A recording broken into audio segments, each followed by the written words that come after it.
S2 छठवा S3 বলতে আমরা তখন লোকাল খেলতাম, তো ব্যাপারটা ঠিক হতো না। তা এখানে ক্যাম্পে আসার পর বুঝতে পারলাম যে ফুটবলটা এই পাড়ার মধ্যে নয়, এটা অনেক বড় প্রফেশনাল লাইফ আছে, এটাতে তুমি নিজের লাইফ চেঞ্জ করতে পারো।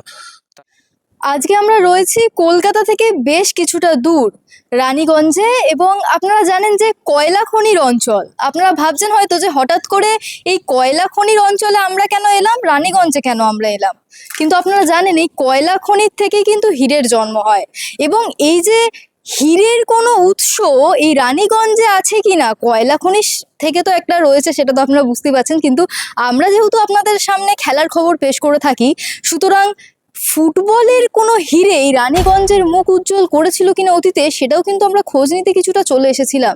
এবং মুখ উজ্জ্বল শুধুই নয়, একজন খেলোয়াড় যার নামে শহরটার আরেকটা পুনর্পরিচিত পরিচিতি হতে পারে, সেটাও কি আছে, সেই খোঁজ কিন্তু আমরা চট করে পাই না। তবে রানীগঞ্জের যে আশেপাশের অঞ্চল, সেখানে দুর্গাপুরের কথা উঠে আসতে পারে। যিনি সঞ্জয় মাঝি, তিনি কিন্তু শেষ দাপিয়ে ফুটবল খেলে গেছেন এই অঞ্চল থেকে, তারপর কিন্তু সেইভাবে কোনো ফুটবলারকে উঠে আসতে দেখা যায়নি। এবং এই রানীগঞ্জের বুকেই দীর্ঘ 7 বছর ধরে নীরবে নিজেদেরকে মেলে ধরার চেষ্টা করছে শ্যাম মেটালিক্স, যেটি এই রানীগঞ্জের বুকেই একটি শ্যাম মেটালিক্স রেসিডেন্সিয়াল ফুটবল একাডেমি।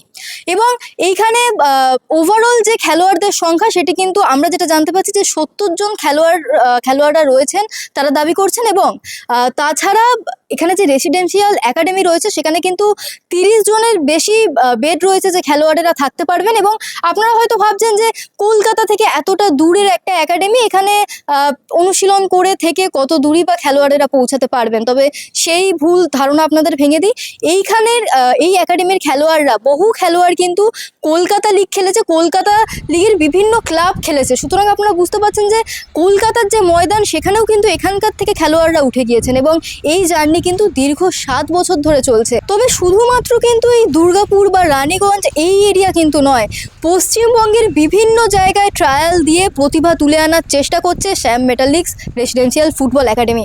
এবং শুধু এই তথ্য আমি যে মুখে বলছি তা নয়, আমরা পরবর্তীতে যে রেসিডেন্সিয়াল একাডেমি রয়েছে, যেখানে খেলোয়াড়দের থাকার ব্যবস্থা রয়েছে, আমরা সেখানেও আপনাদেরকে নিয়ে যাব।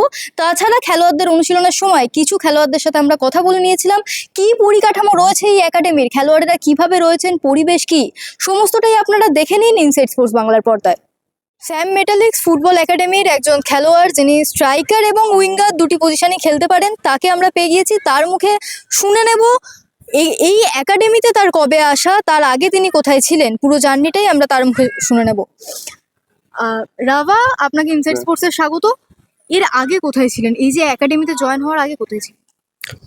ऐसे ही गांव पे एकेडमी है, देन वैसे ही प्रैक्टिस कर करके सेम मेडलिस्ट का ट्रायल पे दिए, देन सिलेक्शन भी हो गई, सिलेक्शन ओके, देन आके प्रैक्टिस करके तब सर ने अच्छा गेम था इसलिए भेज दिया भवानीपुर में।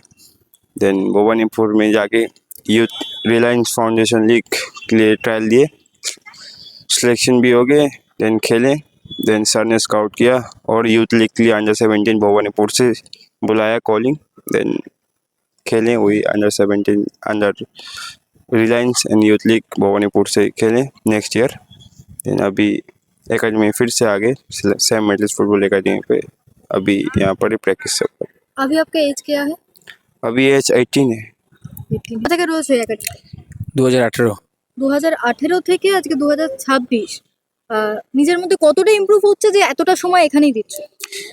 ইমপ্রুভ হচ্ছে বলতে আমরা তখন লোকাল খেলতাম, তো ব্যাপারটা ঠিক হতো না। তা এখানে ক্যাম্পে আসার পর বুঝতে পারলাম যে ফুটবলটা এই পাড়ার মধ্যে নয়, এটা অনেক বড় প্রফেশনাল লাইফ আছে, এটাতে তুমি নিজের লাইফ চেঞ্জ করতে পারো। তারপর আমি স্যামসেলে প্র্যাকটিস করতে করতে, নিজের স্কিল ইমপ্রুভ করতে করতে স্যারের হাত ধরে আমি কলকাতা খেললাম প্রথম। তো এখন আমি চাইছি আমার প্রিমিয়ার খেলার, প্রিমিয়ার থেকে আরও বড় ক্লাবে আস্তে আস্তে আরও খেলবো আর প্র্যাকটিস করে যাবো। কলকাতা লিগে খেলেছো কোন কোন team? Belgharia athlete club. Shyam Metalics residential একাডেমির যে খেলোয়াড়েরা রয়েছেন, তাদেরই অভিভাবকেরা রয়েছেন আমাদের সাথে। আমরা তাদের সাথে কথা বলে নেব যে তাদের যে সন্তানেরা এখানে খেলাধুলা করছেন, তারা কিভাবে দেখছেন বিষয়টা, কতটা আশায় তারা বুক বাঁধছেন ছেলেদের পরবর্তীতে খেলোয়াড়ি জীবন নিয়ে। হ্যালো, আমার নাম কানাই খোড়া।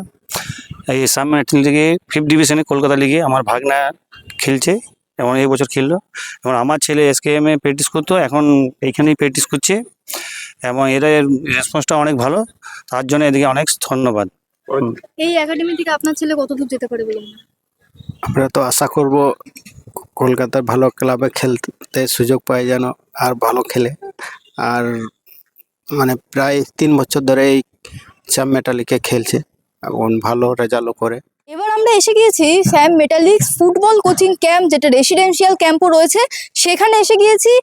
আপনারা দেখতে পাচ্ছেন এই যে বিল্ডিং, এখানেই কিন্তু খেলোয়াড়দের রেখে একটা ভালো পরিকাঠামোর মাধ্যমে খেলোয়াড়দের রেখে কিন্তু প্র্যাকটিস করানো হয়, তাদের অনুশীলন করানো হয়। এবং আমরা আপনাদের সামনে তুলে ধরবো এই বিল্ডিংয়ের মধ্যেই কি সেই পরিকাঠামো, যেখানে খেলোয়াড়রা, আমরা যেটা জানতে পেরেছি যে 30টা বেড আছে, এবং এই বিল্ডিংয়ে খেলোয়াড়রা একসাথে থাকেন এবং পরবর্তীতে তারা অনুশীলন করেন।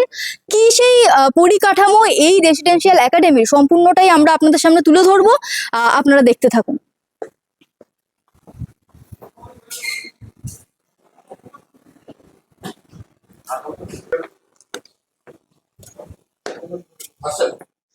আমরা এসে গিয়েছি এই মুহূর্তে এই রেসিডেন্সিয়াল ক্যাম্পে প্লেয়াররা যে ঘরে থাকে সেখানে। এবার সেটাই আমরা আপনাদের সামনে তুলে ধরবো, দেখতে থাকুন।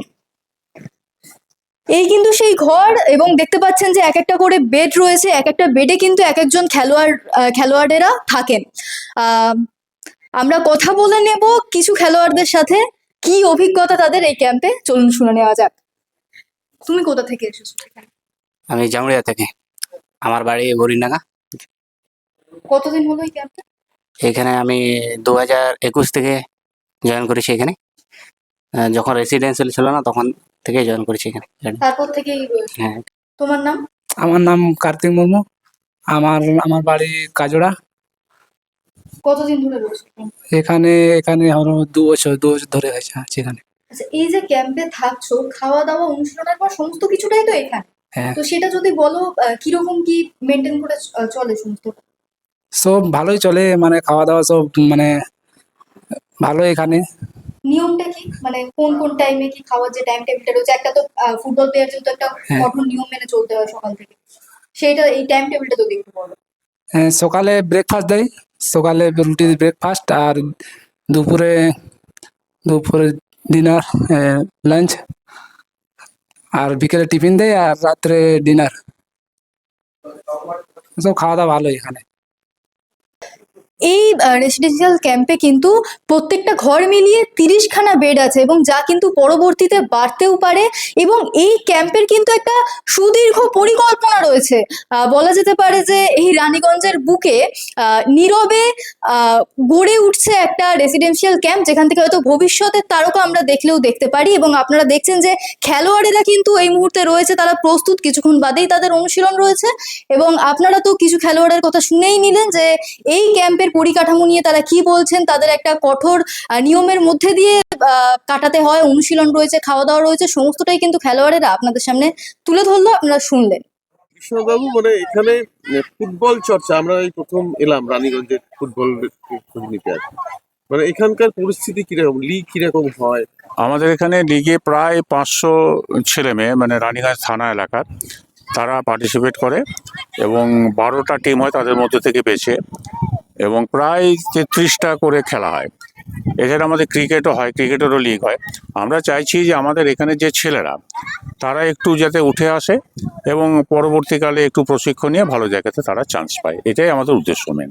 ইন্দ্রনীল বাবু, মানে এইটা কবে থেকে এটা শুরু হয়েছে, এই ফুটবল একাডেমিটা? আপনি কবে থেকে যুক্ত হলেন এই প্রসেসটা কি অ্যাজ এ কোচ হিসেবে?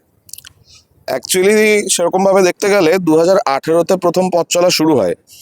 তবে 2018-তে আমরা চালু করেছিলাম একদমই জুনিয়র ফুটবলার্সদের নিয়ে গ্রাসরুটসের কাজ করতে।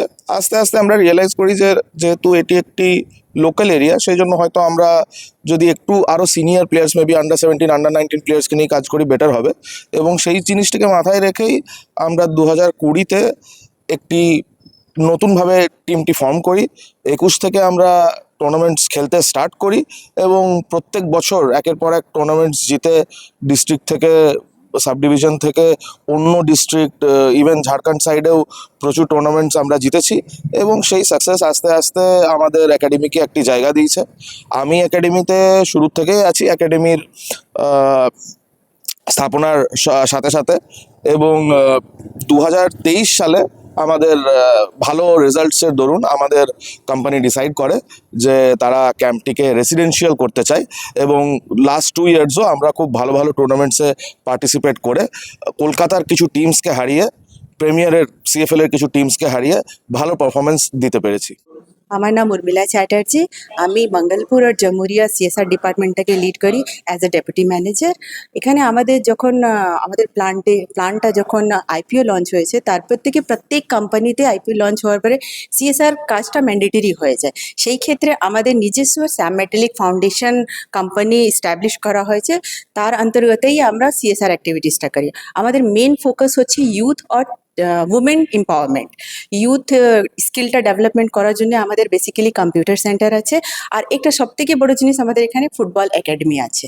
আমাদের ফুটবল একাডেমি 2019 থেকে রান হচ্ছে, যখন আমাদের CSRটা অর্গানাইজ ওয়েতে হতো না, কিন্তু এখন CSRটা অর্গানাইজ ওয়েতে হচ্ছে। আর আমাদের যে ফুটবল একাডেমিটা আছে ওটা বেসিক্যালি আমরা রেসিডেন্সিয়াল করছি, আর মেন অবজেক্টিভ হচ্ছে কি সারাউন্ডিং এরিয়াতে যারা ট্রাইবাল ইউথস আছে তাদের স্কিলটাকে আরও বেশি এনহান্স করার জন্যে, ওদেরকে একটা বেটার অপরচুনিটি দেওয়ার জন্য আমাদের কোম্পানি এই কাজটা নিয়েছে। আপনারা ইতিমধ্যেই একাডেমির সমস্ত পরিকাঠামো এবং এই নিয়ে কি বিবেচনা রয়েছে, কি পরিকল্পনা, ভবিষ্যৎ পরিকল্পনা রয়েছে তা তো আপনারা শুনলেন শীর্ষকর্তারা যা বললেন। তবে এই একাডেমি কিন্তু বাংলা ফুটবলের জন্য একটা সাপ্লাই লাইন হতে পারে, কারণ খেলোয়াড়েরা যে শুধুমাত্র এখানে থাকছে, অনুশীলন করছে তা না, খেলোয়াড়দের যাবতীয় পড়াশোনা, যে খেলোয়াড়েরা পড়াশোনার মধ্যে রয়েছে সেই সমস্ত দায়িত্ব কিন্তু এই একাডেমির নিচ্ছে। এবং যেরকমটা জানালাম যে পশ্চিমবঙ্গের বিভিন্ন জায়গা থেকে প্রতিভা তুলে আনার চেষ্টা চলছে। সুতরাং ভবিষ্যতে যে এই একাডেমি থেকে, এই Sam metallics residential football academy Bangla ফুটবলের একটা সাপ্লাই লাইন হয়ে উঠতে পারে, সেটা কেবলমাত্র যে সময়ের অপেক্ষা সেটা বলা যেতেই পারে। এবং এই যে রানীগঞ্জের বুকে স্যাম মেটালিক্স ফুটবল একাডেমি রয়েছে, এর ভবিষ্যৎ পরিকল্পনা কি, তারা আরও কিভাবে এটিকে এগিয়ে নিয়ে যেতে চায়, কিভাবে আরও সুন্দরভাবে সমস্তটা সাজাতে চায়, এই নিয়ে আমরা আরও একজন যে শীর্ষকর্তা রয়েছে তার সাক্ষাৎকার খুব শীঘ্রই আপনাদের সামনে নিয়ে আসবো। আপনারা নজর রাখবেন ইনসাইড স্পোর্টস বাংলার পর্দায়।